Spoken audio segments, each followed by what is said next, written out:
You're watching The Breakdown with the Fight Analyst, Garrett Kerman.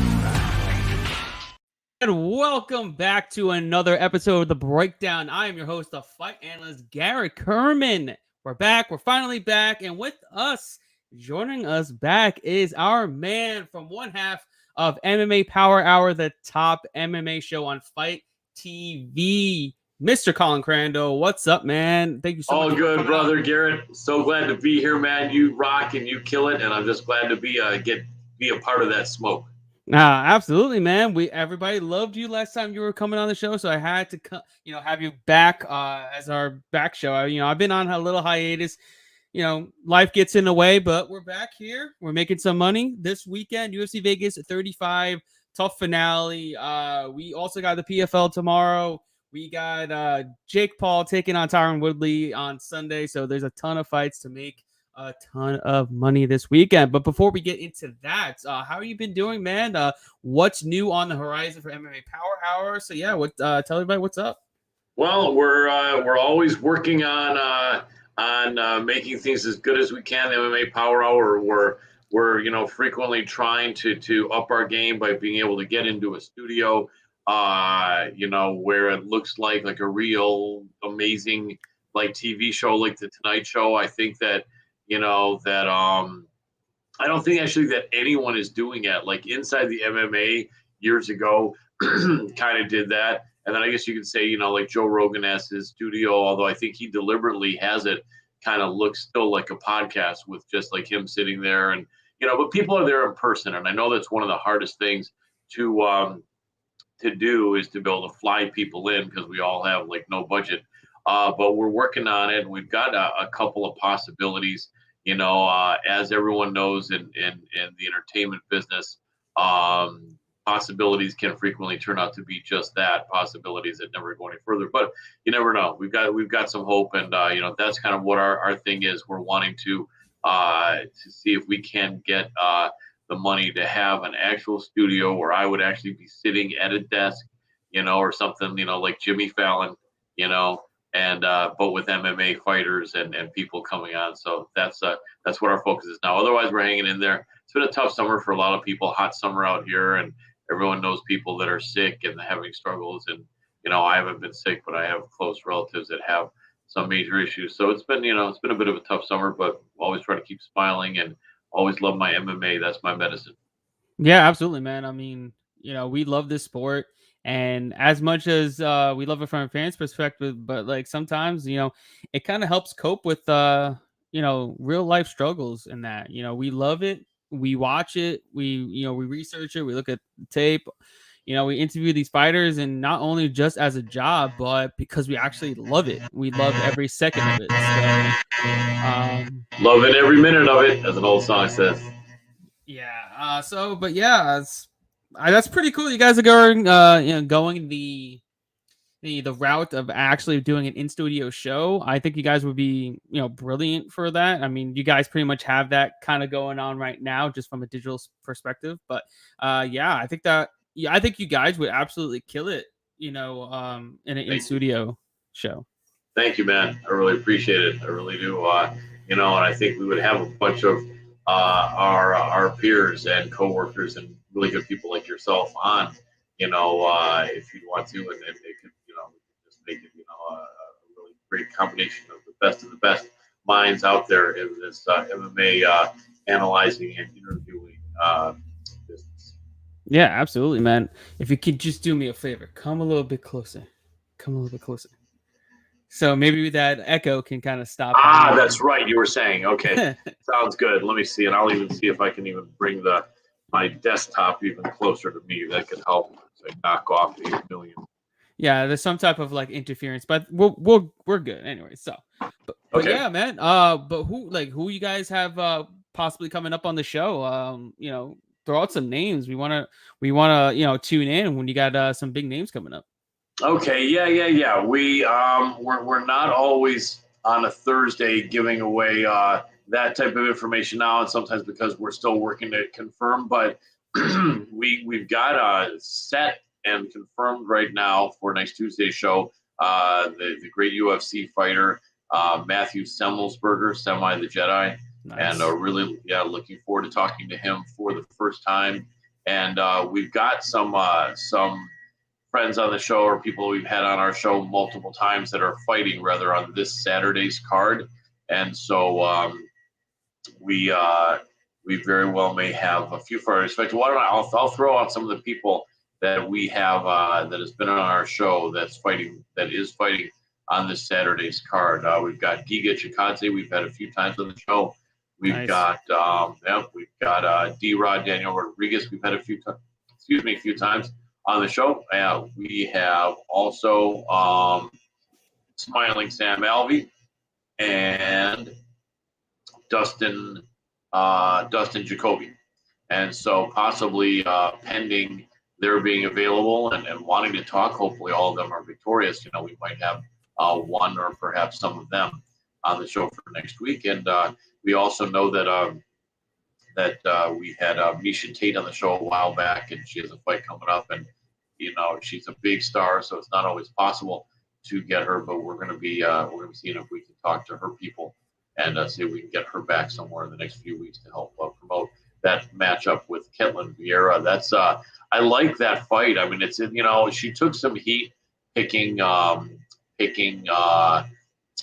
Marion Renault for her comeback fight because Mario was 44 years old and was retiring either way after that, although Marion's a gamer. But really, Miesha's like stepping up here to shut people up because even though Ketlin hasn't been on this killer winning streak that she once was, she's still legit. She's a big, strong, legit top 10 women's UFC bantamweight. And I think Miesha's like really stepping up to say, hey, I'm not from here on. I'm not taking any fights that people might consider giving fights or easy fights, and that should be an interesting one. See, that should gauge where Miesha's at, don't you think? Absolutely. No, I think this would be a great fight.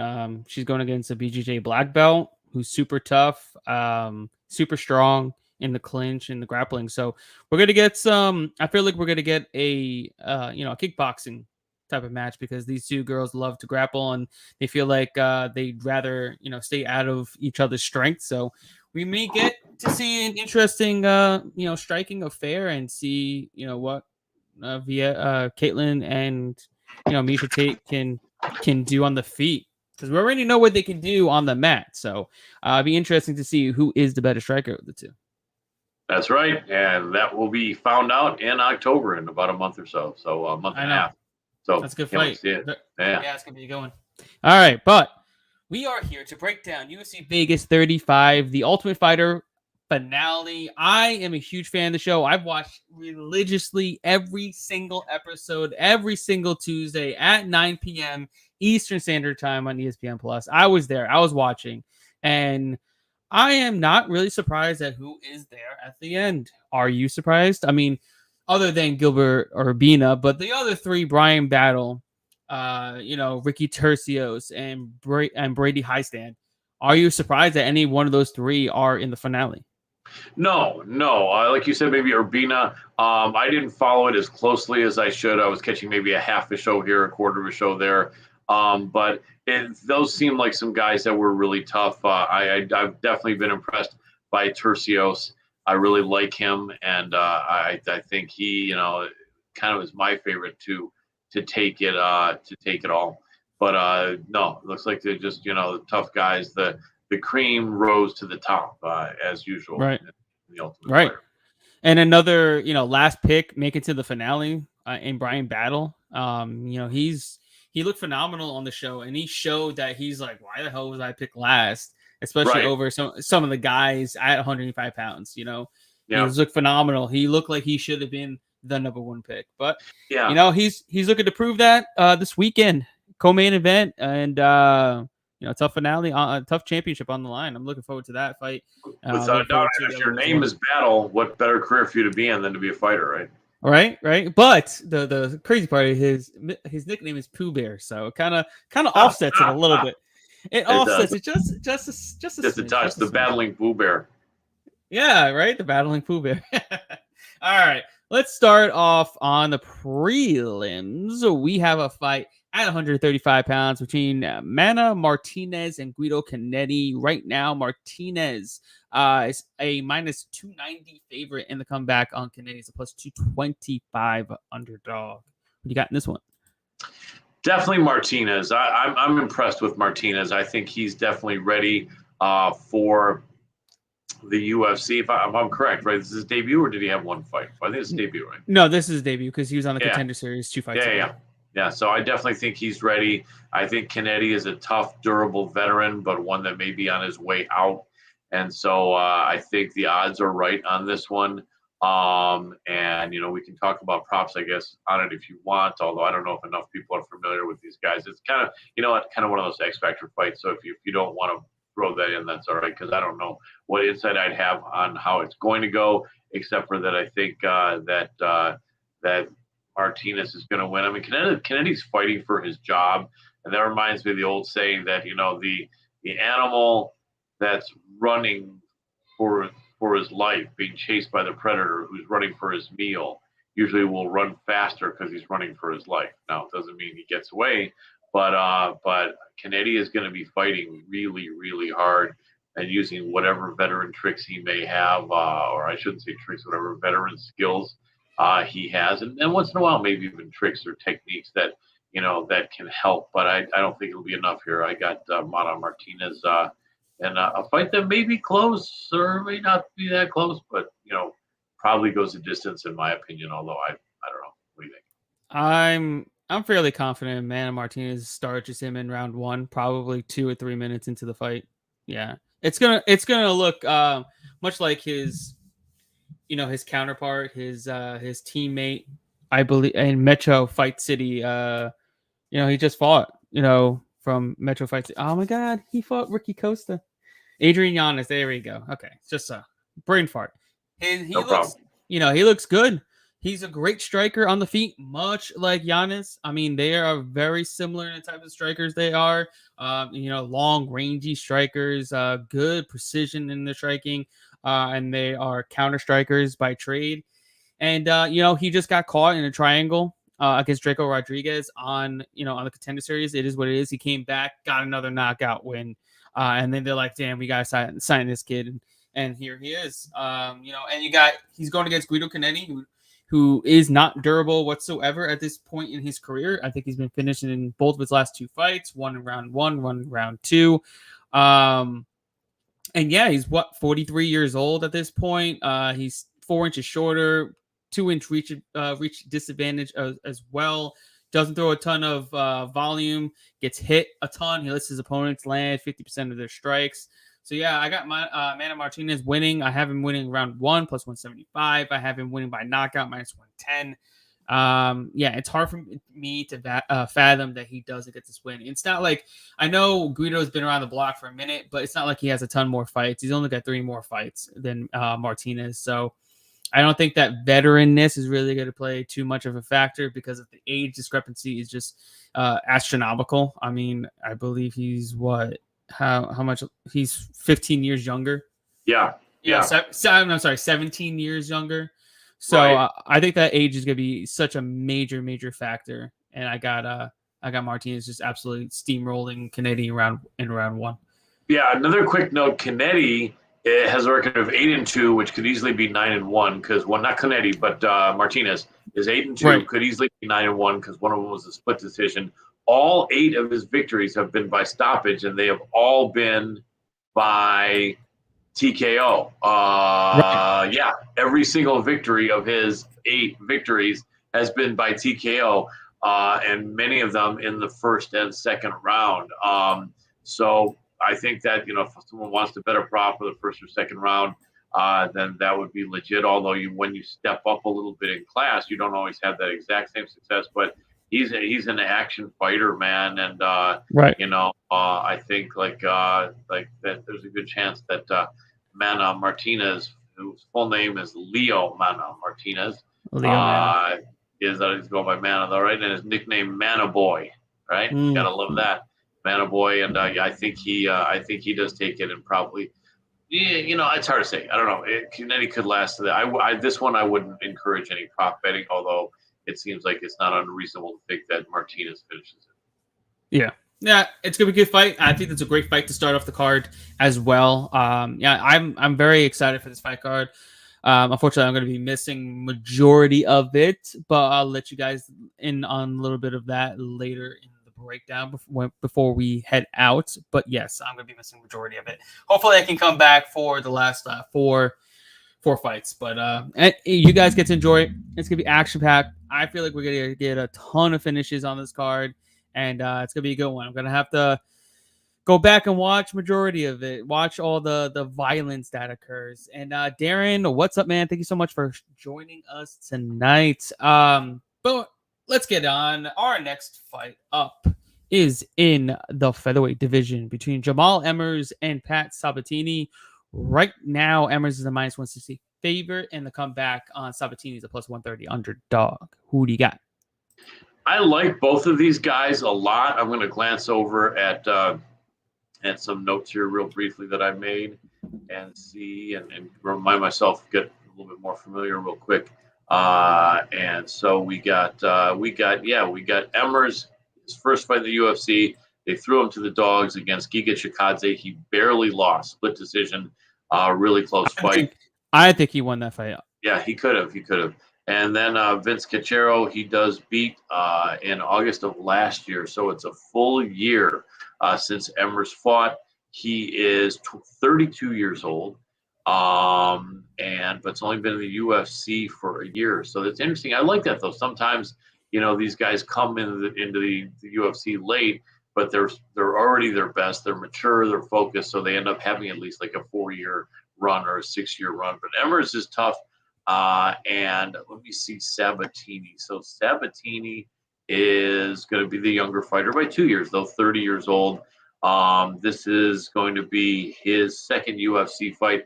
His first UFC fight, he looked really good, beating Tristan Connolly. I know he's got some good wrestling, and he's out of Pennsylvania. Emmers is out of California, so we got East Coast, West Coast. St. Louis now. Okay, all right. Emmers slightly taller. Both really good records. Sabatini is on a 3-fight win streak, although only one of them in the UFC. And Emmers, as we mentioned, had that loss to Chikadze. We got 18-5 against 14-3. Interesting fight, because this fight, both guys are 30 or over. I think this is a really important fight for both of them. So I think they're both going to be fighting hard, but I think they also may be a little bit cautious about making a mistake. So because of that, I'm liking a prop of a decision. Although I know they're both really good. They both are definitely good finishers. So I am thinking that I'm going to go with Emmers on this fight. I think the odds are correct, but it's close. Sabatini is a tough dude. I almost would go maybe like Sabatini by submission, Emmers by decision. But to me, this is a real close one. I don't get a really good read on this, except for the fact that I'm leaning Emmers, but I'm gonna study that more. Most of you guys that know me know that on my Facebook on Saturday morning, I put out official picks, and I don't pick every single fight. Sometimes I only pick 6 fights or 7 or 5 even. And those are the ones I believe in the most. I don't think this fight's going to end up being on there. I just don't know how much more of a read I'm going to get. But I might, as of now, here, though, on a Thursday, I don't have enough of the read, except I'm leaning Emmers. Right. This is it's a good fight between two all around good fighters. You got Jamal Emmers. He was on the Contender Series, lost to Julian Erosa, made a mistake there. Got a short notice fight against Giga Chikadze. Very, very tough fight. I personally think he won. A lot of people actually thought he won that fight too. Sometimes it's just mental lapses, because in that fight with Giga Chikadze, he just gave up round 1, didn't do much. And then he poured it on rounds 2 and 3, absolutely took him down and controlled him from a majority of round 2. And round 3, he got some control time and landed some good shots. He outstruck him on the numbers as well. But, the judges gave it to Chikadze in a split decision. That's how it goes. We don't know what's going to happen with these judges anymore. So, And and that's why the only downfall about Emmers is his fight IQ is not the greatest, but his physical attributes are top notch. Great wrestler, 5'10", long. He's got a 4-inch reach advantage in this fight. He's going against the newer guy in Pat Sabatini. He's only got one fight in the UFC, but he was the Cage Fury Fighting Championship champion at 145 pounds. He's Renzo Gracie, Philadelphia black belt, training with the likes of Sean Brady. Right. That's why I like that sub proposition, possibly. Yeah, that's what he's gonna. That's what he's known for is his submissions. I believe majority of his wins are by submission. Right now, that submission prop is actually plus 500. It's definitely possible. I just think it's gonna be a really, really tough time for him to take down Emmers. Emmers has not been taken down yet in the UFC. He's got multiple fights in the UFC. He's never been taken down. 100% takedown defense. I know it's definitely gonna be tested here. I think Sabatini will get him down, but ultimately, I think Emmers should be able to get back up. This is not a fight that I'm overly excited to go and bet on. I think it's going to be a really, really close fight because Sabatini's good. He's got a good chin on him. He's got good movement. He's got really good wrestling. And I feel like he could get Emmers down. He could be the first guy to take Emmers down and just make it really, really close. I don't think he gets a sub. But if the fight stays on the feet, I think Emmers pretty much has a clear advantage in the striking. And I don't think Sabatini is going to have any ounce of a chance to win this fight if it stays on the feet. He's landing over almost 5 times as many strikes per minute than Sabatini in his last fight. So we'll see what happens, but I have Emmers winning, and I'm just not going to bet it, but I'm going to go with Emmers to take this one, though. Yeah, we agree. All right. Next up, we have a fight in the women's flyweight division between JJ Aldrich and the newcomer UFC debuter, Vanessa Demopoulos, who was the ex-LFA strawweight champion. She's moving up in weight to take on Aldrich on short notice because her teammate, Tracy Cortez, is out. I believe with injury. Who do you got? Right now, it's actually the odds are Aldrich minus 375, and the comeback on Demopoulos is plus 285. Yeah, it's weird. It seems like things keep happening to Tracy Cortez. She's a really good prospect, but it's hard to get a chance to see her fight lately. No slam on Cortez, but it's unfortunate. But also, I'm not going to spend too much time on this one because I know we're wanting to not have this go on like too much more than an hour, and I spent too time on that last one, which I said I wasn't going to. So I'm going to make up for it here, right? I'll make up for it here. This going up in weight and accepting a short notice fight is a bad combination. The only good thing about it for Vanessa Demopoulos is she's going up against a fighter that is not really spectacular. If I look at Demopoulos again real quick here, normally a strawweight, 6'3", 32 years old. She's got the shortest reach in the entire organization. Wow, yeah, definitely. That's crazy. That is crazy, weird. Man. That's weird, yeah. Like 58 inches. 59 and a half. Still, that's crazy. It reached to be 50-something. But yeah, she's 5'6". It's funny. She's not even one of the shorter girls, but 32 years old. She's 5'2", actually. Is she? That's weird. Yeah. For sure, dog, once again, has her wrong. Oh, yeah. 5'6". But anyway. Okay, she was in the LFA and the Contender Series. She's wins some, she loses some, mostly wins, and mostly winning decisions, although a few subs and TKOs in there. Coming off of 1 win and then 2 losses before that. She got submitted by Sam Hughes. So JJ Aldrich is probably also about 32, if not older. No, JJ Aldrich, the veteran, is younger at 29. A lot of miles, though, on J.J. Aldrich. She only has 13 fights, a lot of really tough fights against really good opponents. Recently, J.J. Aldrich, she beat Polyana Viana. She lost to Macy Barber in a fight she was in for a minute, but then things changed pretty quick. She then came back and beat Lauren Mueller. She did lose a split to Sabina Mazo, although it was really close. I thought she won that fight, but and then she got a split where she got the victory over Courtney Casey. So, yeah, even though Aldrich is unspectacular, I think Aldrich all day in this fight. I mean, there could be some surprises that might be closer than that, but, there's no money to be made on it unless you do a prop. But I think if someone wants pick for a straight bet, regardless of how big a favorite JJ Aldrich is the legit favorite here. Yeah. I gotta go with that as well. It's hard to really pick against her here. She's just so much bigger than her. Her takedown defense is not the best. If maybe Demopoulos actually had some type of offensive grappling to her game, I'd be worried. But she's gonna have to pull guard. She's gonna have to roll for an ankle or something crazy to get this fight to the mat, because on the feet she's at a crazy disadvantage. She has to get inside of an 8-inch reach advantage against a girl that's 3 inches taller than her, who's bigger than her, who's stronger than her, who's more powerful than her, and much, much more experience against high level, competition. So yeah, this looks like a crush fight for the most part. Yeah, it should be, but it's women's MMA. Anything can happen. We saw Demopoulos beat, I forgot her name, who she just beat. It was Cynthia Arceo.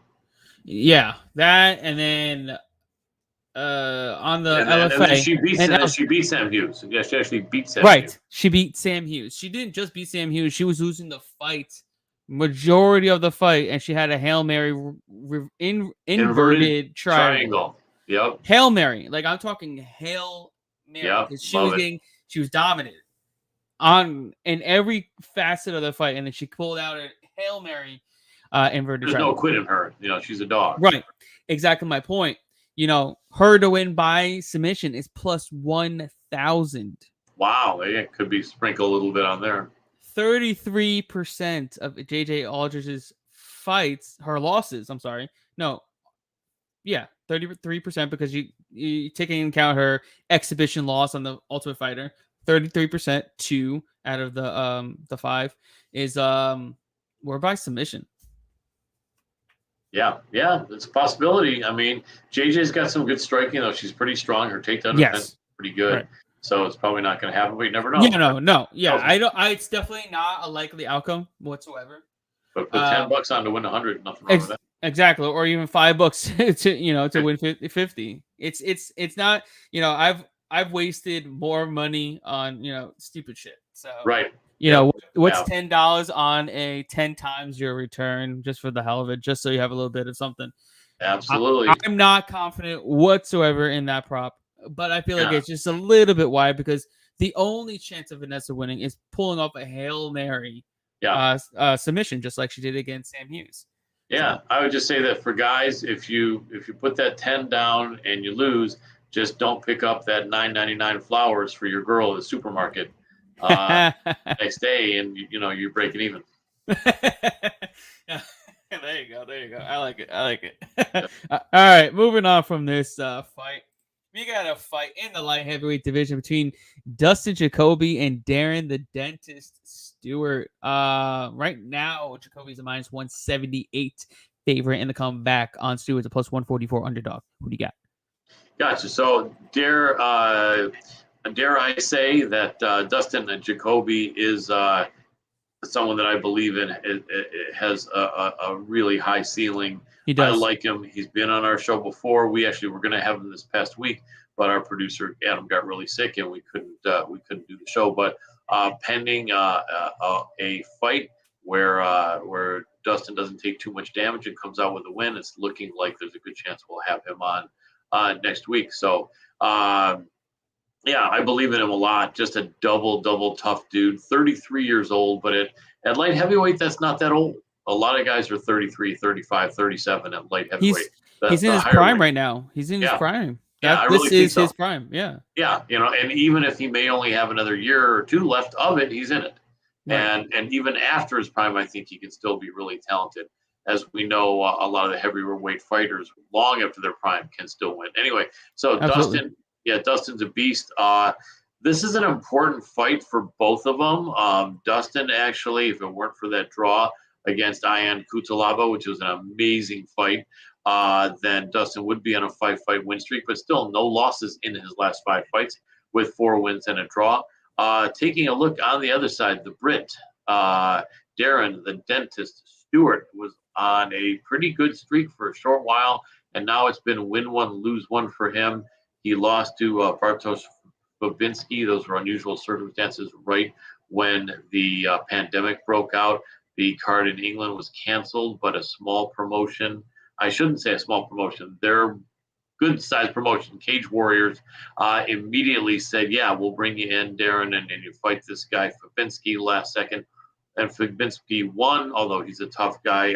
Then we look at Maki Pitolo being caught quickly by the dentist in his next fight. Good win for Stewart. Kevin Holland did edge out a split decision against the dentist in a fight that could have gone either way.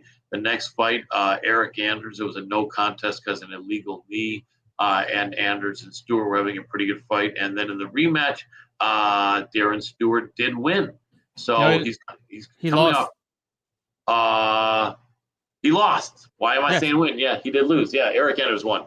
And Eric's a great guy. We've had him on the show several times as well. But anyway, so he's coming off a loss, a draw, and another loss. He hasn't had a win in the UFC since August of last year. One thing I'm noticing that's unusual is he fought Maki Pitolo in August of last year, and then a month later, he fought Kevin Holland. He's a tough guy. He's getting a little older. I feel like he's just 30. I don't know. I get a feeling that Darren Stewart is slowing down or probably may have hit his ceiling. I could be wrong. This is an important fight to find out. But that wasn't Stewart was fighting at 85 a lot, wasn't he, Garrett? Right. What happened? This is he fought at 85. Then he went up to 205 to fight Anders the first time, and then he did it again the second time. So this is basically his third fight. Gotcha. At 205. He's small at 6 feet tall. Right. His frame, he's small for light heavyweight. Whereas, compared to Jacoby, who's my boy the Hanyak at 6'4", cuts weight to make 205. Yeah, I think Dustin is too big. He's too strong. He's too technical. I say Dustin Jacoby all day, and I do think there's a chance for submission. Curious what the submission prop is. Probably what, plus 400 or something. I think it would be. I would assume closer to plus 1,000. Because Jacoby's not a ground. Wow, fighter. yeah. I like that idea, although it could also go the distance. But no, I think a submission is legitimate. It's plus 1,400. Wow. I'm gonna sprinkle a little bit on the Hanyak, Dustin Jacoby by sub. By sub instead of by KO. Yeah, by sub. He's subbed a couple people. I think he's KO'd more people, but I don't know. For some reason, I'm feeling possibly by sub.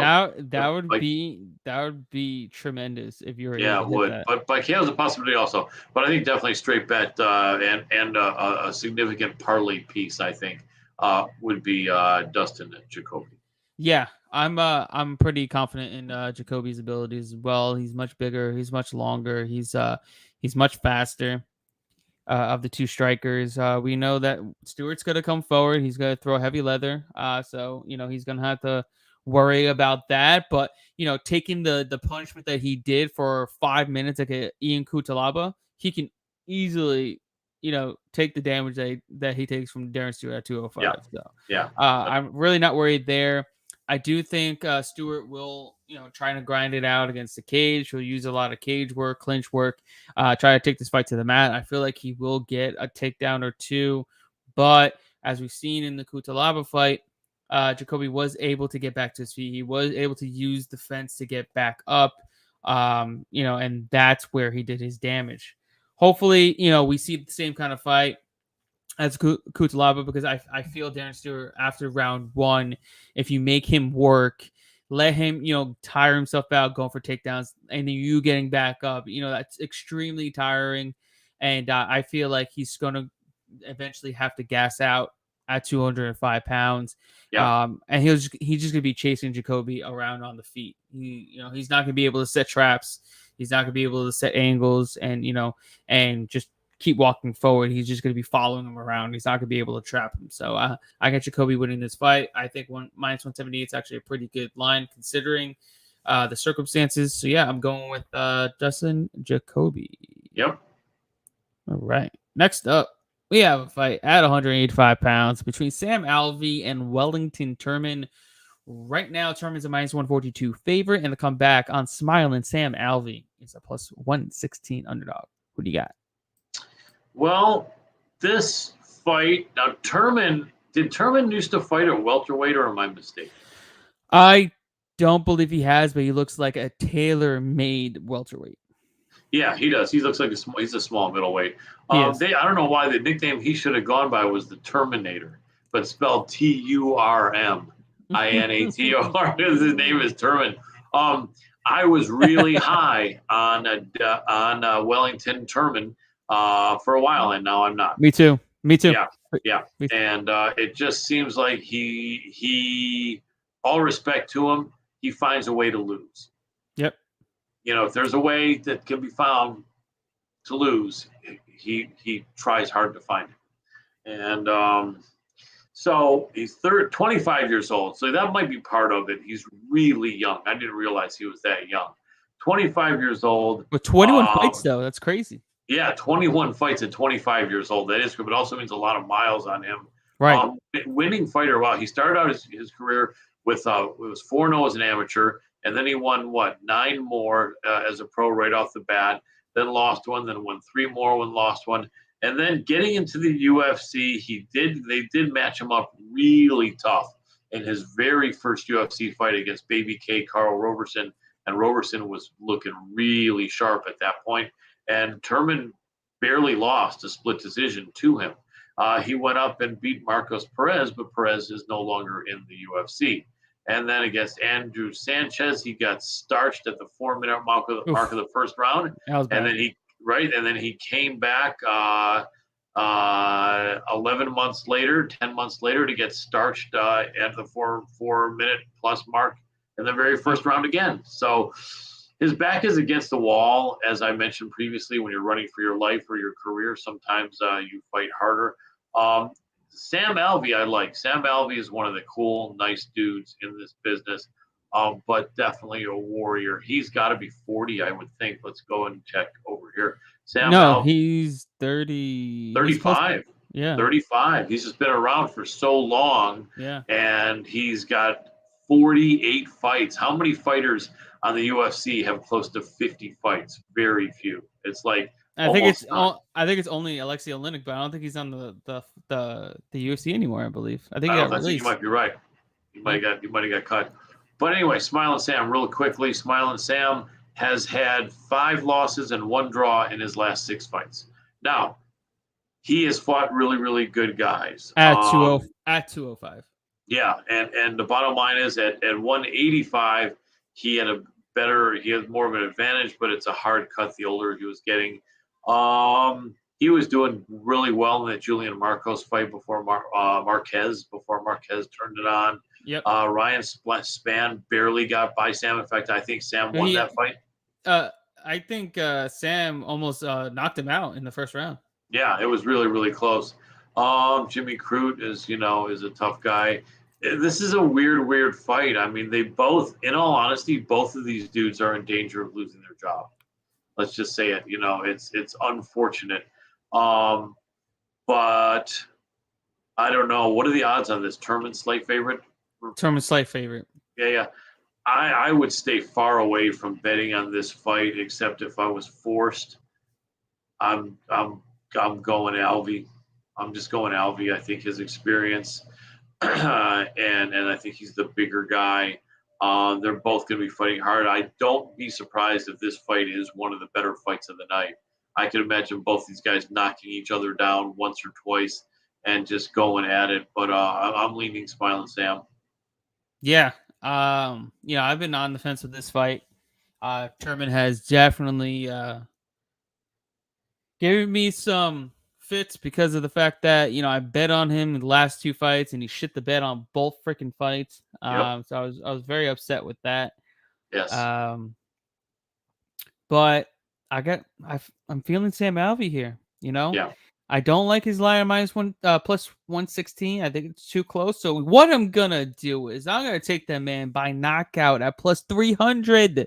Nice call. How are we not gonna bet on Sam Alvey by knockout at plus 300 against a guy that just got knocked out not once but twice in his last 2 fights, and it was by hammer fists on the ground?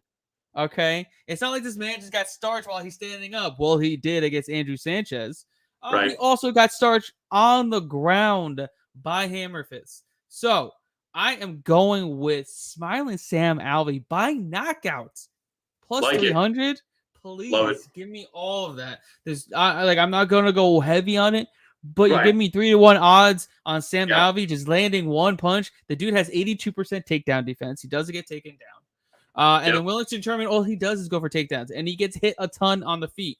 I know that Turman's going to be moving forward. He's going to be pushing the pace. He's going to be the one controlling the center of the octagon because that's Sam Alvey's MO. He backs up, waits for you to come to him, lands the left-hand counter, and puts your lights out. So, he's knocked down, like I said, Ryan Spann. He went to a draw with Jung, who absolutely murdered William Knight.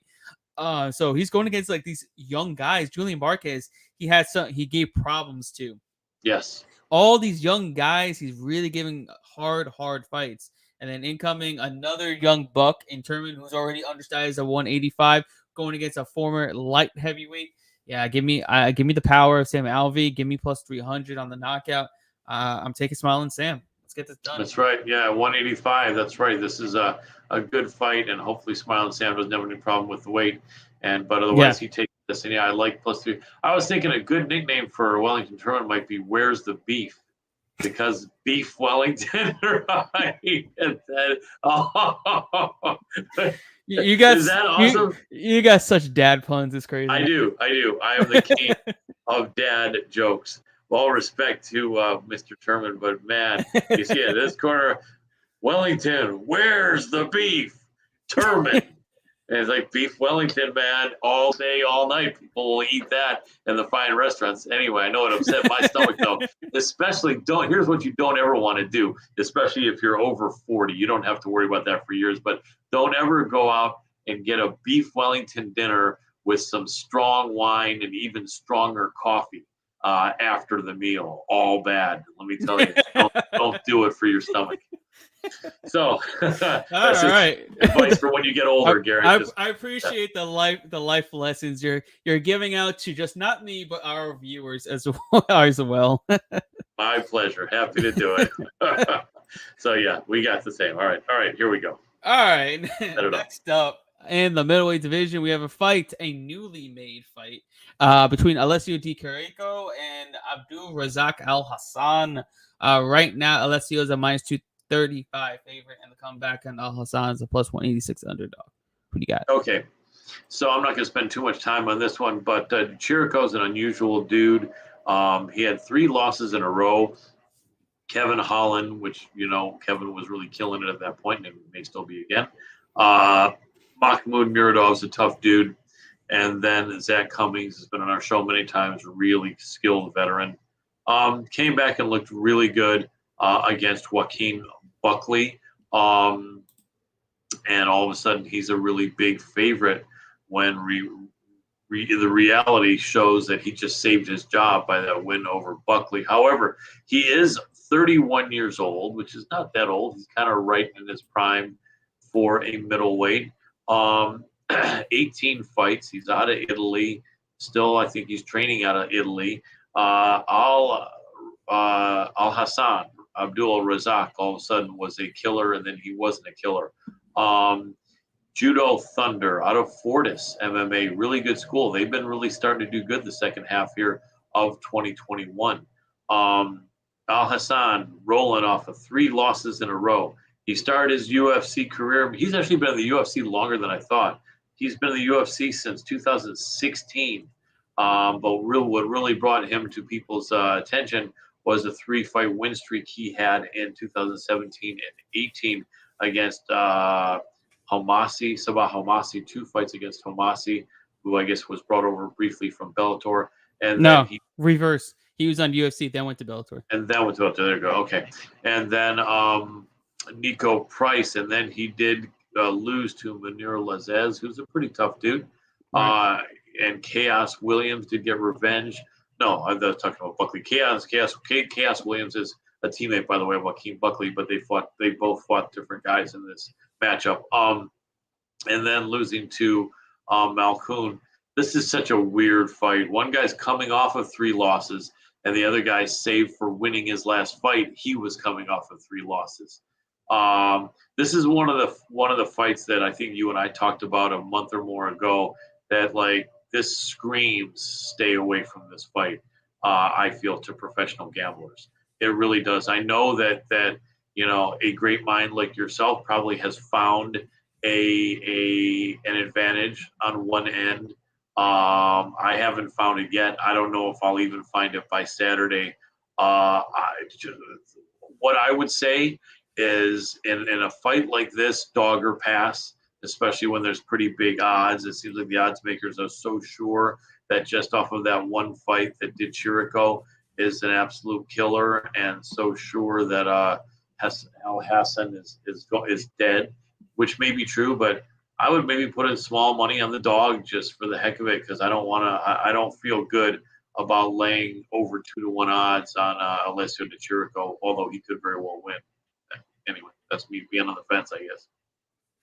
Yeah, I mean, that makes sense. I just, it's definitely a fight that I'm not big on as far as betting wise. I don't see value in Chirico's line. I don't see value in Al Hassan's line.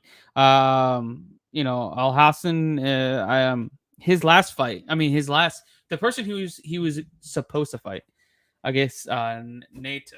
I think that's his last name. I can't really print it. But I was definitely going to take him in that fight because, Antonio Nato is Braga Nito or something. Yeah. Yeah, he's just not good. And I think I know he's going up to 185. I thought his power would be able to knock him out. Well, his power is probably not going to knock out Di Chirico because Di Chirico has never been knocked out in his time in the UFC. He's never been finished by strikes in the UFC. So that goes out the window. And we've seen this man has 1-round cardio at 170 pounds. I don't think his cardio is going to just miraculously get better going up 15 pounds against, somebody like Chirico. So I do think Chirico wins, but not betting it. Right, I agree with that. I can't figure out the prop either. I think Chirico probably wins by decision, but like I said, it's nothing I'm gonna run to the books and bet on. Agreed. All right, next up, we got a fight in the middleweight division between Mahmoud Muradov and Gerald Meerschaert. Right now, Muradov is the biggest favorite on the card at -650. And they come back on Gerald Meerschaert, a +440 underdog. What do you got? So let's take a look at this real briefly here to flesh this out. Mahmoud Muradov, nicknamed Mach, 6'2", 185, 31 years old, right in his prime for a middleweight out of Uzbekistan. Coming off, his record is 25-6, but even more impressive than that, he is coming off of a 1, 2, 3, 4, 5, 6, 7, 8, 9, 10, 11, 12, 13, 14, a 14 or 15 fight win streak. However, a majority of them were in an organization called XFN or Octagon MMA, but 3 fights in the UFC. Let's see what he did. He beat Alessio Di Chirico by a decision 2 years ago. He beat Trevor Smith almost 2 years ago by a knockout. And then Andrew Sanchez from January of this year, a flying knee and punches. This is a tough dude. This dude is pretty real and a good sized middleweight, 6'2", 31 years old. Gerald Meerschaert, the man they call GM3, tough dude out of Rufus Sport in Wisconsin, 33 years old, 6'1", 185, 32-14. Another guy, almost 50 fights, a ton of them in the UFC. Really kind of hit and miss, though, in the few years he's been in the UFC, beating guys that no one's heard of that are not in the fight game in the UFC anymore, except he did beat Trevin Giles. Duran Wynn, I'm not sure if he's in the UFC anymore. and then Bartosz Babinski losing to Hamzat, getting caught really quick, and also to Ian Heinisch, Eric Anders, Kevin Holland, Jack Hermanson, although none of those guys are slouches, really. I think that Gerald is not just going to be smashed immediately here. Some people, you might disagree with that. I don't know about betting on Gerald to win. I don't find value betting on anyone at minus 600 something, unless it was Mike Tyson back in the 80s or Floyd Mayweather or something like that. And Miradov probably wins fairly easily, although does Miradov really finish? Let me see. He's got 17 KOs and 3 subs. So, yeah, he does finish, people. In the UFC, though, 2 finishes out of 3. You know, I'd be curious to see the props. I think this may be a harder fight than people think, although Miradov probably wins. But I know the example I gave about fighting for your job, or your life, that's the position probably that Meerschaert is in. Yeah, I don't have Meerschaert winning this fight. I do think maybe he lasts a little bit longer than expected. Right now, Miradov to win by knockouts minus 150, so they're expecting a knockout in this fight. The over 1.5 rounds is set at minus 125 for the over and minus 105 for the under. So they're pretty much 50-50 on whether or not it's going to be before the 1.5 or after 1.5. It's hard. I definitely have Miradov winning. Let's just put that right out there. This is a step up in competition from Andrew Sanchez and yes, and Hot Sauce Smith and Alessio Jacirico. But the durability of Jared Meerschaert is going to be his downfall. If he had a chin on him, it would be a different story because he could weather the storm. He can maybe drag into deep waters, take him down. But I feel like it's at a point where possibly just one right hand could put down Meerschaert at any moment of this fight. Getting popped the way he did against Ian Heinisch in round 1, terrible, beyond terrible. People just don't get knocked out by Ian Heinisch. They just don't. Yeah. And then you got his against Chimaev that lasted a whole 5 seconds, something like that, something crazy. Just one punch. That's all she wrote. Yes. So you're looking at the durability. Kind of makes me shy away from even remotely thinking that a dog could possibly win here. Yeah. The only play I kind of like the over 1.5 rounds, but not enough to probably play it. But this is definitely a stay away type of fight because Miradov is definitely not going to give you enough value for your money. Just throwing him in a parlay to be worth it, to take that risk because anything can happen in a fight that you're getting $20-$30 20-30 cents on the dollar on that line just for putting him in a parlay. And what if he loses on some freak shit? Who knows what the hell happens? Right. I don't think it's gonna be worth it. So I'm completely staying away. Me too. But I do expect Miradov to go in there and handle business and get 4 wins in a row and keep it chucking. Most likely, although Meerschaert's a step up and it may last longer than we think, and right. I wouldn't be stunned if Meerschaert's chin holds up if he wins, but it's probably not going to happen. Right. All right. Next up, this is one of our first fights from the Ultimate Fighter between 2 Ultimate Fighter contestants in Andre Petroski and Michael Gilmore. Petroski is the second biggest favorite on the fight card at minus 590. And the comeback on Michael Gilmore is a plus 410 underdog. Who do you got?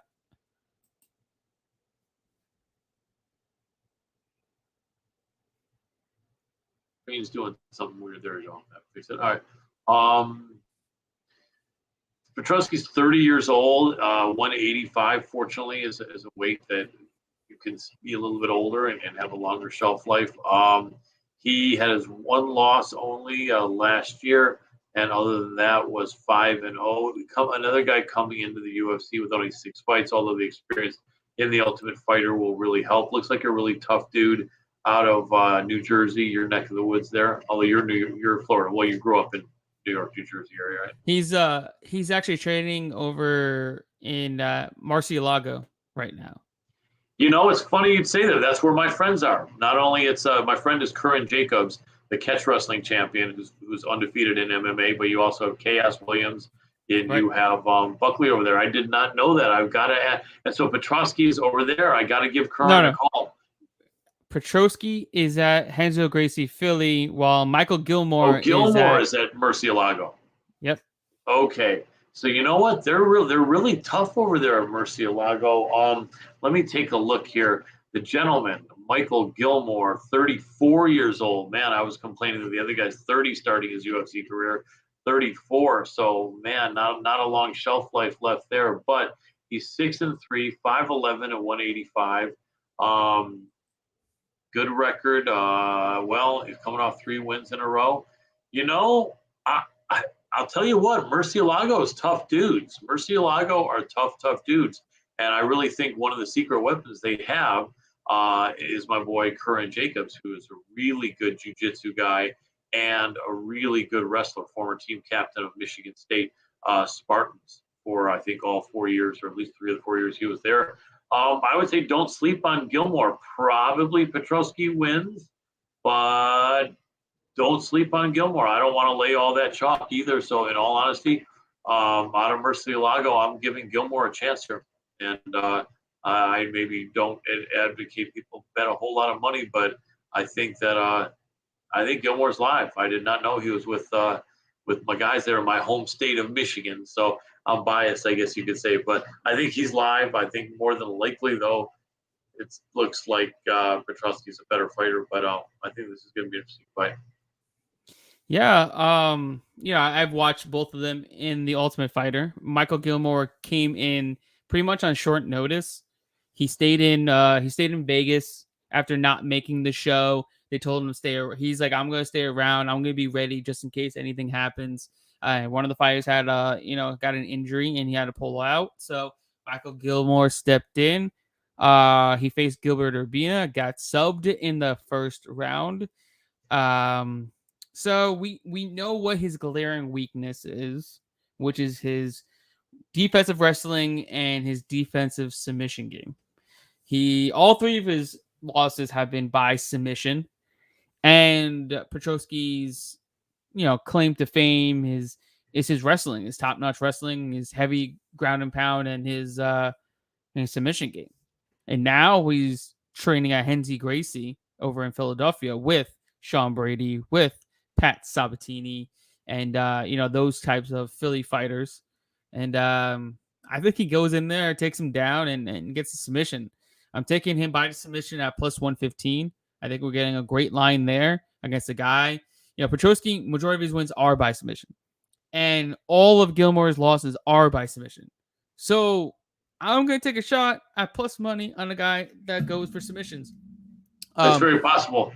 Gilmore, I think, is a recent addition to Murcielago, and I just looked at the notes. My boy Curran Jacobs has not been able to train there because of injury for about a year or more. So it's possible he hasn't had a chance to help the grappling of this guy Gilmore, and if he hasn't, that's a different story. But he's definitely a new addition to Murcielago. Okay. It's I'm pretty sure after the show is when he decided to go train there with them. So, and there you go. So he probably hasn't even trained anybody. And he's only had 10 days to get ready for Petrosky. So I don't think his wrestling is going to get immensely better in 10 days. Yeah, in that situation, I say still he's going to fight hard. I'm not going to completely walk back, but different situation than I was thinking. And then probably the favorite is merited here. And Petrosky, I'm not going to lay the chalk though, but I understand most people that will, or at least like you said, not lay the chalk, but go for the submission problem. That's probably my favorite play there. I'm not going to put him in parlays. I'm not going to anchor him in parlays, even though I do think he steamrolls him. But I'm going to take the submission prop, and at plus 115, I think that's pretty good. They have him winning inside the distance at minus 200. So they're pretty much saying he's definitely winning, and he's definitely going to beat him inside the distance. So there you go. I'm just banking on it going to be a submission instead of ground and pound. So, all right, next up, we have a fight at 170 pounds between the return of Kevin Lee, the Motown phenom, and Daniel D-Rod Rodriguez. Right now, Lee's a minus 160 favorite, and the comeback on D-Rod is a plus 130 underdog. Who do you got? I hate this fight because Lee is the Motor City guy, and I was born and raised in Michigan. And I'm a Michigan sports fan through and through. But we're not talking about being a fan here. We're talking about evaluation and what we like and what we believe and where we think there's value. D-Rod, I've had on the show several times. Really good dude. I really like D-Rod. He's a talented guy. He's the older fighter here. Kevin Lee at 28. Most people would have thought he was early 30s, wouldn't you? If you really had to guess. I mean, he's been around for so many years, but he just got such an early start. At 170, I think at 170 he's like 0-1. I think. Right, and he lost to RDA. Right, and so, but the bottom line is he's not a really small 170, and not only that, but at 28 years old, you probably know this. A lot of times, people get a little bit of a natural weight gain or a little extra thickness at either 28, 29, or 30. Right? You look back when you were 26, and most people were like 10, 20 pounds lighter when they were 26 than when they're 30, right?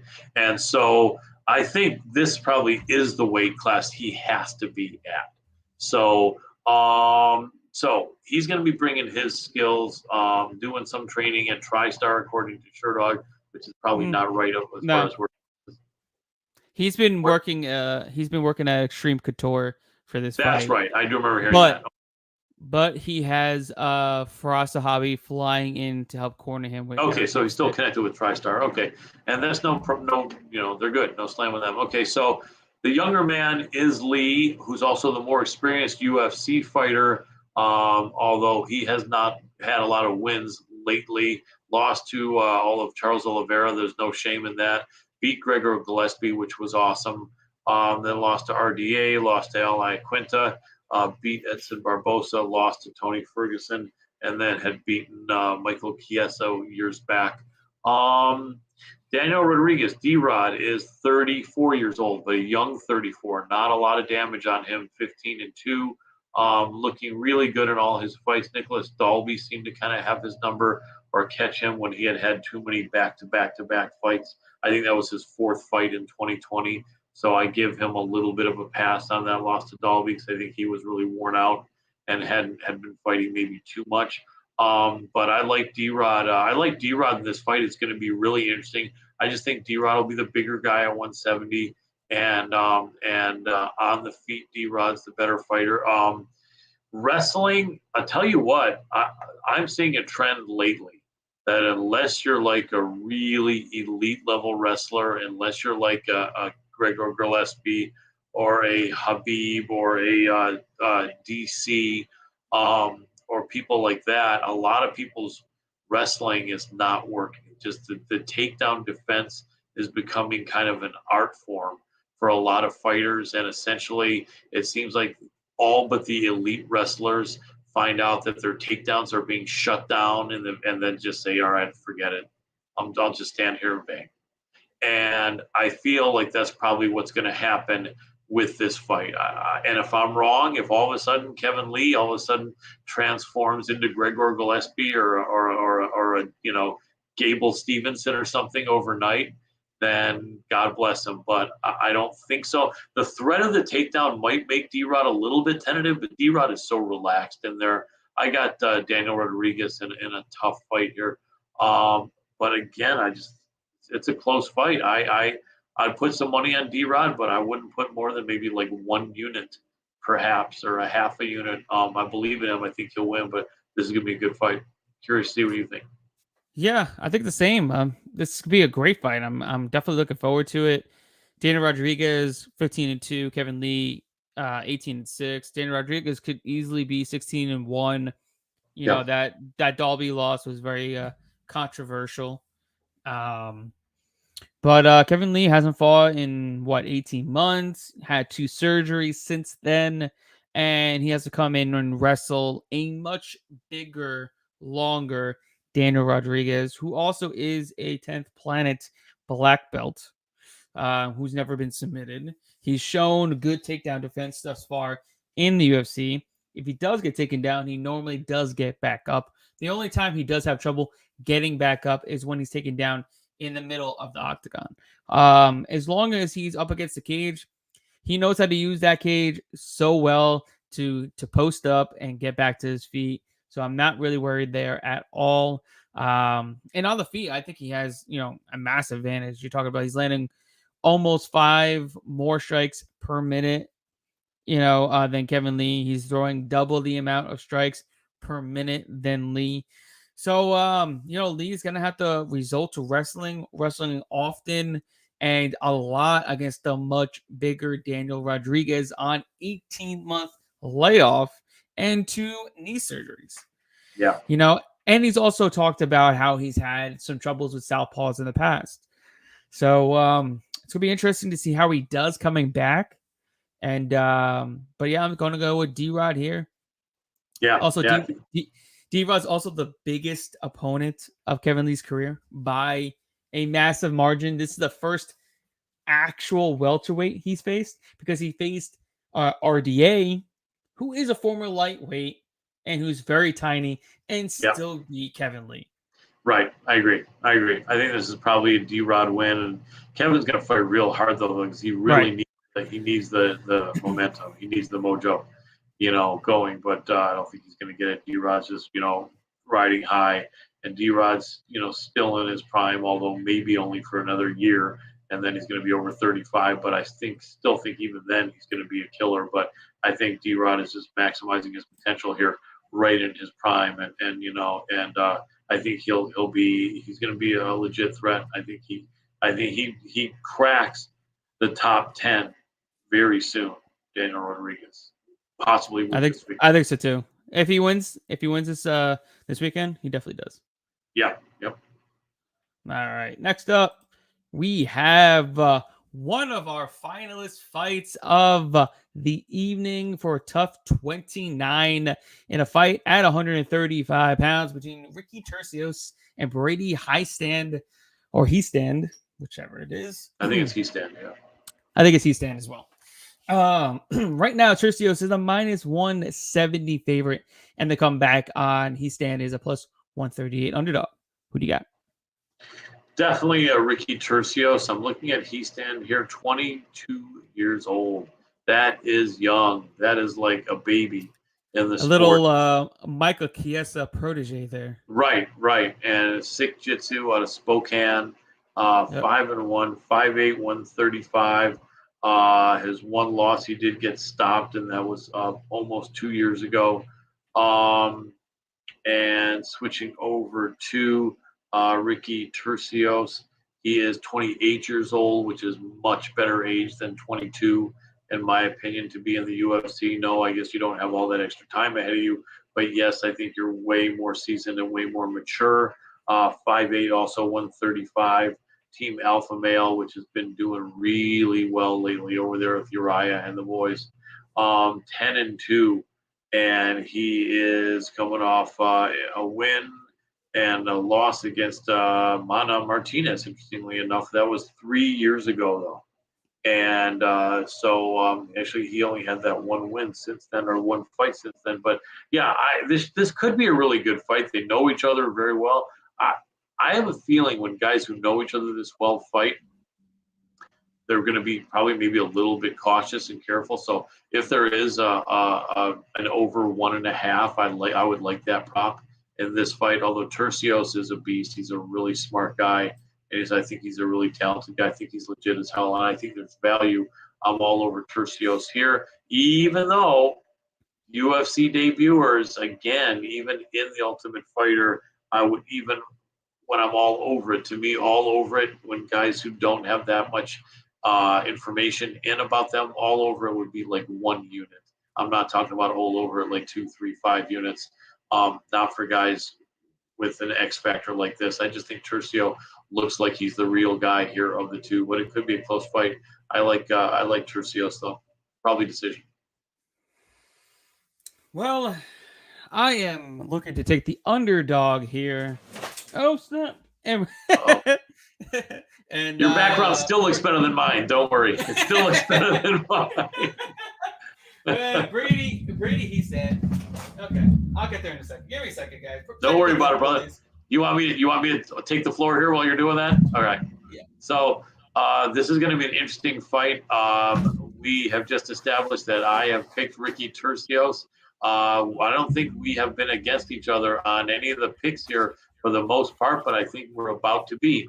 As Garrett Kerman, though, the fight analyst, is going to go and explain why he's going to go with All right. Brady Hiestand. Sorry, guys. I will find a way that this thing decides to not fall on me. We'll get there one day. We'll get there. But right, Brady Hiestand. And it may be my bias. I've interviewed him. I talked to him. He's cool ass kid. I just think he has an it factor. He's following in the footsteps of Chiesa, Sikjitsu. He's got great grappling, great submission game, great top control. Very heavy on top, great in transitions. And I think he actually has better stand-up than Chiesa did when Chiesa was on, the Ultimate Fighter. So I think he has a leg up there. So he's got some pop in his hands. He actually was talking about how he was injured throughout that entire time on the house, but he battled through it. He fought some really tough competition, and he's now in the finale, and he's all healed up. So. And then you got Ricky Tercios. He's got a plethora of experience. He was on the Contender Series, and lost, but he still looked good, and he's looked sensational in the TUF house as well. He's crazy. Throws a ton of unorthodox strikes. Very flashy. He's very dangerous off his back. Very good in the scrambles. Very good at scrambling up to his feet, and has great cardio. So it pretty much boils down to who can win. Who's going to win the scrambles and who's going to keep the other one, on their back foot, and I think Brady is going to be the one winning the scrambles. I think he's going to be able to be heavy on top, maintain top control, and just pretty much dominate him on the mat. But if Tercios is able to get back to the feet, I think it's, he's got it all day. 1 on the feet and 2 in the cardio department. If he makes Brady work in the scrambles, and he gets back up, Tercios he might run away with it. But I'm still going to go take the dog here, and Brady Hiestand being the next Sikjitsu TUF Finale champion. Very interesting. Very interesting. Good points. So it kind of comes down to will he stand with Tercios because Tercios stops those takedowns, or will he not have to stand because he's going to be able to get the takedowns? Man, I'm glad I got you on that one. Oh we my got the God. dad joke extraordinaire. I give this one only a 5 though. The other one was better from early. I swear, man, you gotta do some dad jokes. Just do some dad jokes. Just go live. Do some dad UFC jokes. Just rattle them off, right? Right. Just do a session of dad MMA jokes, and yes. I think it'd go great. And even do it on MMA Power Hour. Just give yourself 5 minutes of some dad jokes. You gotta throw in some dad jokes. And just send them off rapid fire, right? Yeah, just one after another. Just like you're doing a little 5-minute comedy set right there. I like that. I'm gonna try to do it. I'm gonna work on that. I appreciate the love. I think, dude, it's hilarious. Will he stand? Thank you. Or will he not? That's it. Then that's the question when it comes to Brady Hiestand. Will he stand or not? In this fight, or will the takedowns work for him? But yeah, I hear your point. So I guess that's where we differ. Is that I think it'll turns out that he stands because he can't get all those takedowns against Tercios, and I know you feel differently. So this is the one so far that we're on the opposite ends here. I got Tercios and you got Hiestand, and we'll see what happens. All right, we're up to our co-main event, and the last of the TUF Finale finalists. Brian Battle taking on Gilbert Urbina. Right now, Battle's a -162 favorite, and the comeback on Urbina is a +132 underdog. That is the third Urbina. You heard that right. The third Urbina on TUF, looking to become the first Urbina champion. Who do you got? I like it. Well, if he does, it'll be like an Urbina legend. It will. And then, right on top of that, though, one thing I can say before I start this is we all know this fight is going to be a battle, right? because anyway, so back to both of these here now. All right, so Brian Battle, man, this dude is the battle cat, man. I like this dude, the Pooh Bear, man, the battling Pooh Bear. That's really what this guy is, and I like him. A tough dude from Charlotte, North Carolina. I know some people there, really cool folks, and they're really starting to get a great group of people and a great group of schools where you can train MMA in Charlotte. So big respect there. 6'2", 185, 26 years old, 5-1, only 6 fights, but he has not lost in a couple of years, riding a 4-fight winning streak in crazy organizations no one's heard of. On the flip side of it, we have Gilbert Urbina, and Urbina is over there at the BMF ranch with Donald Cowboy Cerrone, or at least according to Sherdog he is, which he probably is. No, he's been training with his brothers for this fight, and Makes a little sense. bit with Craig Jones too, and those. Oh wow, there we go. That's some serious jiu-jitsu there. So he is 6'3", 185. These are the battle of the tall weights. He's not really a 185er. He is normally a welterweight. Okay, so then he is going to be giving away a little bit of the natural size to Brian Battle. 6-1. He hardly has any fights as well. He's 25. Battle is 26. He had a loss more recently, but it was to Sean Brady, and he actually went the distance with Sean Brady, and that is not. That was impressive. Yeah, that's seriously impressive. So, damn. The odds are favoring who? Battle? Yeah, the odds are favoring Battle. I think that in this fight, I'm going to go for Urbina. In all honesty, that Sean Brady fight really set 3 years ago though. Yeah, it's if you saw his last fight, you were like, well, does that really count? Yeah, Combates Americas, and then where's Battle been? Battles have been fighting HRMM. Yeah, but you also have to take into account. You also have to take into account, how they did on the show, because that's what really matters. Right, and Battle did better, didn't he? He actually looked phenomenal, to be honest with you. Yeah, the Pooh Bear. I was very impressed to the point where I didn't think he was that good, and then he really showed up in both of the fights. Yeah. I just don't like the fact though that Urbina was in there against a guy as good as Sean Brady, even though it was 3 years ago. But that means that when he was 22 years old, he was able to hang with Sean Brady, and maybe Sean is not as good then as he is now. That's probably an obvious statement. But this is a tough fight, man. I don't know. I'm torn on this one. I probably would stay away from this fight, but if forced, dog or pass, I just feel like I might bet a small amount of money on the dog here, Urbina, but not with a lot of confidence. All right. I am fairly confident in Brian Battle getting the win here and being the next TUF champion. Like I said, I've watched every single episode of this fight and of this, TUF finale, TUF show. And I don't see where Urbina is going to win this fight. I don't see him being able to take Battle down, keep him down. I don't see him being able to outstrike him on the feet. I don't see him being able to get a submission. I don't know what he's going to do to be able to win this fight. Battle has shown he's really great striker, is very good at keeping distance, uses his length very, very well. I know Urbina is going to be maybe a little bit faster, but Battle's definitely going to be the one that's going to be landing more. He's very agile. He has really good head movement, doesn't get hit a ton. Urbina got knocked out 5 times before getting knocked out against Tresean Gore in the second round. The dude was getting absolutely lit up. And now he's going to take this fight on 10 days notice against Brian Battle, who's arguably one of the biggest. Actually, he is the biggest guy on the show in terms of muscle. I know you look at Petrosky, he's jacked. But you look at Battle, that dude is thick.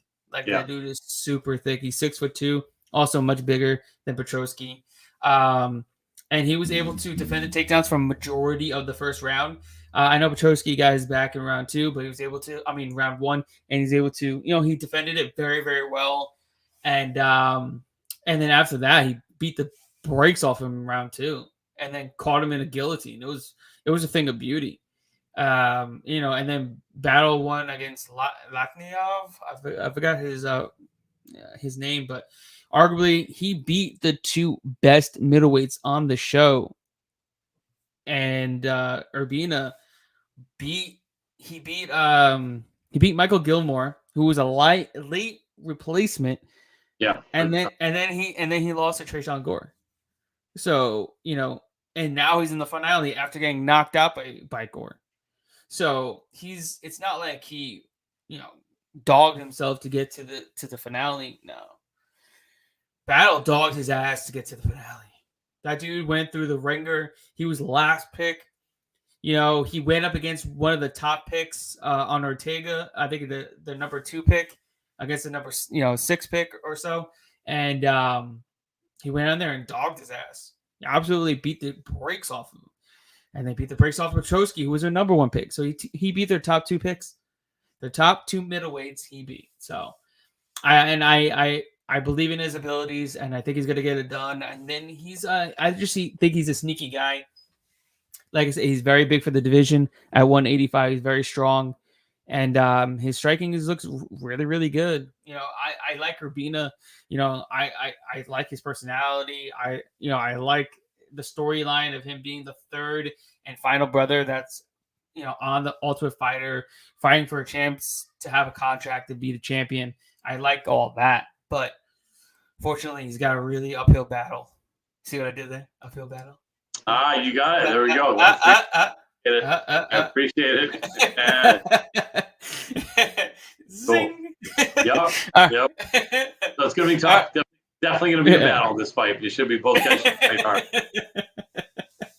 Right. Yep. It's gonna be a good one. I'm looking forward to it. That's our co-main event. But I'm taking Brian Battle -162. I'm fairly, very confident in his abilities to get the job done. We will find out. We will find out. But we are at our main event. Great fight. I can't wait for this fight. At 145 pounds with Edson Barbosa and Giga Chikadze. Right now, it's basically pick 'em. -115 for Barbosa, -105 for Chikadze. Who do you got? I really like both of these fighters a lot. Hence, I hate this matchup because I hate to see. I know. Yes. Right. I'm always cheering for them. Barbosa's 35 years old, having just reinvented himself as a featherweight. He's riding a 2-fight win streak. Should have been a 3-fight win streak. I felt he beat Danny Ige convincingly in that fight, and they made it a split decision loss. And then in the previous fight, it should be a 4-fight win streak. Yeah, right? Because he beat Felder. He beat Felder as well, and they took it away from him. So he really is riding a 4-fight win streak. A lot of confidence. At 35 years old, though, you're not young at featherweight, and you're not in your prime at featherweight. But he's not that far away, and he's a super talented guy, and 35 doesn't mean you can't fight or be champion because it's been done. Giga Chikadze, I like a lot. I've had on the show a couple times, done a couple interviews with him. He's a really cool dude.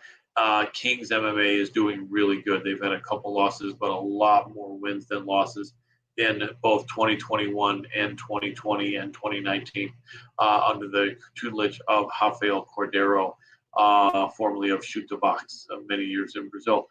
Man, this is going to be a war. I'm just trying to imagine that if either of these guys decide that the stand-up is not going their way, if either of them are going to try to get it to the ground, I have a feeling it could happen if it were a 3-round fight, no, but in a 5-round fight, I have a feeling we may see someone wrestle or grapple, or we may see a transition turn into a scramble or something. The fresher fighter who's taken less damage by far is Giga Chikadze. Giga is a beast. Giga is 13-2, and one of his losses, he got subbed 3 years ago when I don't think even he was training with Kings then, or if he was, he had just started. He didn't really know his ground game. Now he's working with people like Beneil Dariush and others over at Kings, and he's getting his ground game down. He told me a year ago, I think when we last spoke, that he's excited. He would be excited if someone can get him down there and start holding him down there. He'll start pulling out some jiu-jitsu. I think this is going to be an amazing fight. It's so important. I mean, both I think are top 10 now, or at least really close. They're both top 10. Both top 10. Cool. The winner, though, is going to be like top 7 or top 6 even. And that's in a killer weight class. I've gone on record saying I think featherweight's the most competitive. A lot of people are throwing out bantamweight. A lot of people are throwing out lightweight. All respect to those divisions. If you heard it though from me, Colin Crandall feels featherweight has the most killers in the UFC. True. I do agree with that. Cool. I appreciate that. That does mean something because I know you know your stuff, Garrett. So I'm glad we're together on that. Birds of a feather, as they say. So, I feel Giga Chikadze wins this fight. I think he's going to be too fresh. He's on a mission. He's less damage on him. He's too hungry. He's training with a better team. I don't think Edson's ever trained with a really big team. He's down here, America Top Team. Is he okay? So then he is training with a really good team, but he didn't for many years. It's going to be a really good fight. I hate to see anyone lose this fight, but I think Giga wins, and I like the prop of Giga winning inside the distance. Curious to see what the props are though, because I could see Giga winning by TKO or even possibly submitting him if he hurts him and then can get on the ground and just feels inspired to show some of his submission skills. But I got Giga here, and I've got some confidence. It's going to be a war, but I think Giga is ready, and this is his fight. Yeah, it's I'm really looking forward to this fight. It's gonna be fireworks from the get-go. You got two of the best strikers at 145 pounds, two of the best kickers at 145 pounds. Chikadze he's looked phenomenal in his time in UFC. He's had some hiccups, on the Contender Series. He had a controversial split decision win against Jamal Emmers, but ever since that, he's looked really good in his last couple fights. Just absolutely starching dudes that he should be winning against. Starched Cub Swanson. That was painful to watch. With the Giga kick, it was a thing of beauty. But now he's going against Edson Barbosa. Barbosa is an absolute savage. We saw what he did against Shane Burgos. He touched him, and then his body just went down. His body just shut off. That's the first time I've ever seen anybody with a delayed reaction from a shot. And then Barbosa is striking. His hands gotten so much better since he's really improved. It's crazy how much better his boxing's got over the last few years. Yeah, I think ATT's probably can take a lot of credit from that. Exactly. So you have that added arsenal in his boxing for Edson. He's basically riding a 4-fight win streak because he beat Dan Ige, he beat Paul Felder. He just got the short end of the stick. It is what it is. He absolutely dismantled Shane Burgos. He beat the dog shit out of Makwan Amirkhani. And now he's going against Giga, who is, a great fighter in his own right, a great striker in his own right. But Giga has not faced anybody even remotely as big, as long, and as technical as a striker as Edson, in the UFC yet. This is a massive step up in competition. It is. I know that's true. You don't even look at the numbers because, we're talking about Barbosa was fighting the best of the best at 155 pounds. And now Barbosa's fighting the best of the best at 145 pounds. So, this dude's been around the block. He's faced the who's who. He's beat the who's who. And then Giga's got to go in there and show that he belongs there. And we'll see if he can get it done. But I'm taking Barbosa here. I think we're getting a good line at -115. And I just think it's going to be too much for Giga. I know both these guys normally don't go 25 minutes. Maybe Giga might have better cardio because he is a fresher fighter. He is the younger fighter. But he's never taking the kind of punishment he's going to take against Edson Barboza for 25 minutes. And I don't know if he's going to be able to do that. And like I said, he is the biggest and he's the longest fighter that he's faced in his entire mixed martial arts career. So I think those will play major factors. And then Barboza is an absolute like statue. The dude is absolutely jacked out of his damn mind. So that does help in a way as well. Without a doubt. I mean, you never see any part of Edson Barboza's body move when he moves. There's no fat. There's Bro, like it's nothing. Crazy. Yeah, he's literally got like 1% body fat, if that. Yeah, he's you know, he's the poster boy for what being in really great shape looks like. However, don't bother to consider it because it ain't happening for 99.5% of us, or 99.9. You know, just admire it. Realize you're not going to look like that. And that's what it is. You know, he's that guy. A very nice guy too. Both of these guys are very nice guys. Yeah, that really is the question, and I think that's what divides which side of this fight a lot of us analysts are, or I could even say which side a lot of us fight analysts are on, as a kudos to you right there.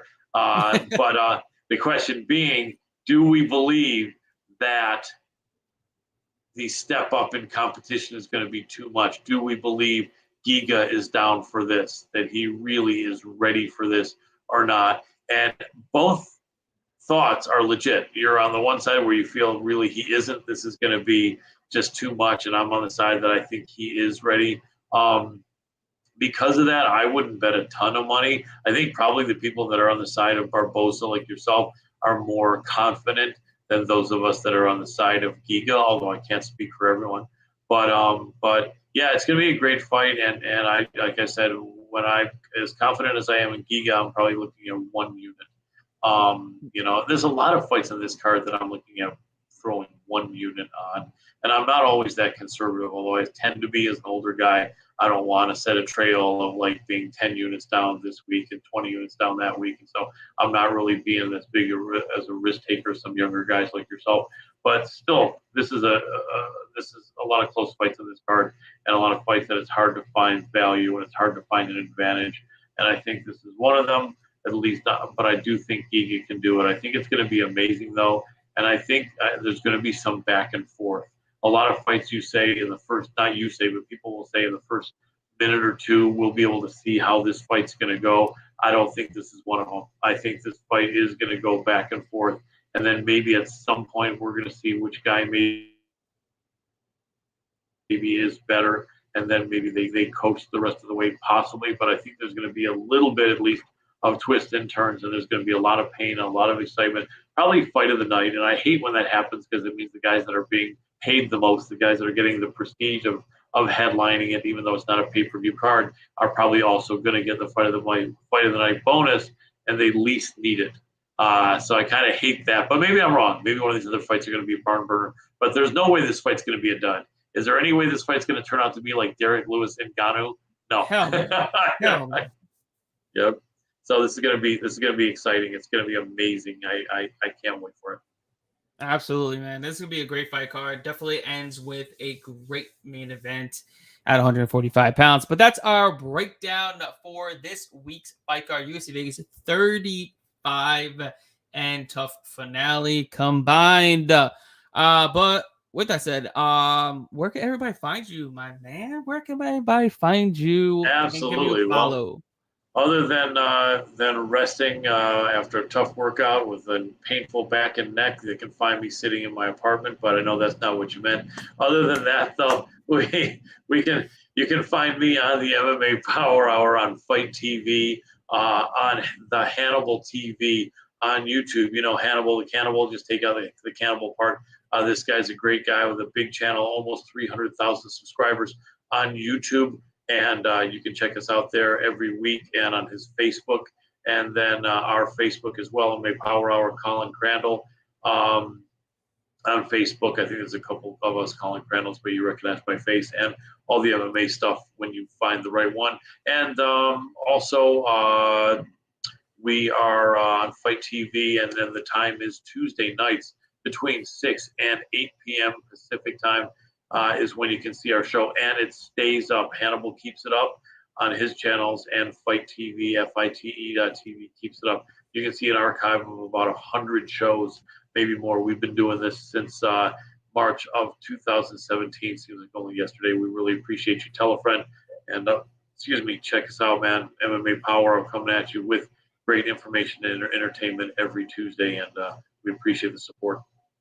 Absolutely, guys. Head over there. Watching my Fight TV Tuesday night, 6 to 8 p.m. Pacific Standard Time. And before we go, I gotta say, guys, if you are in the South Florida area, we got fights Saturday night, 305 Fights in Homestead, Florida. You can get tickets at 305fights.tv. I will be there live commenting the fights. It's going to be a great time, some good performances, and a good night of fights. If you're there, come over to the commentating table and let's chat it up. I love talking fights with everybody. So I will see you all there. You guys know where to find me at Fight Analyst LLC on Twitter, the Fight Analyst LLC on Instagram, and the Fight Analyst on Facebook. And guys, head over to theFightAnalyst.com and get my packages today. We're gonna make a ton of money. We got PFL tomorrow, we got UFC on Saturday, and we got Tyron Woodley taking on Jake Paul